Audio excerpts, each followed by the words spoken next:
Hi, Espresso here. Well, it's really gnarly weather outside, gusting over 40 knots, rain. So what's something that we can do that's really useful while we can't go fishing? Here's one.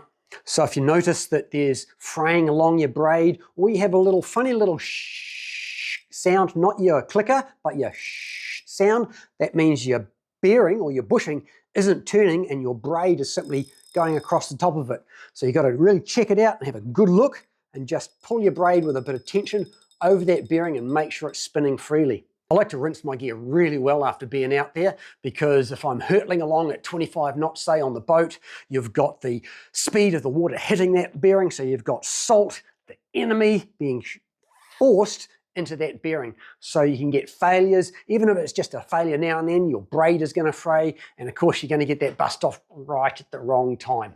So this bail arm bearing does thousands of revolutions seriously fast, so it pays to just keep it lubed and salt free. Really simple. Undo that little screw there carefully, take that out, that bearing out, and just put a bit of lube in there. High quality waterproof grease, or if you've got real grease, fantastic, or even a light lube.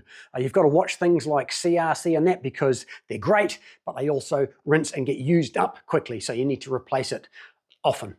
So there you go, rainy, windy day, check your braid, any fraying on it, your bail arm bearing might be notchy or not even moving at all, because it's really hard to see. Take your braid over it and make sure you can see that your bail arm bearing is spinning freely. Either way, take that little screw out, put some lube in there, and get ready for the next time we go out and get into some fish, and no tears. Espresso out.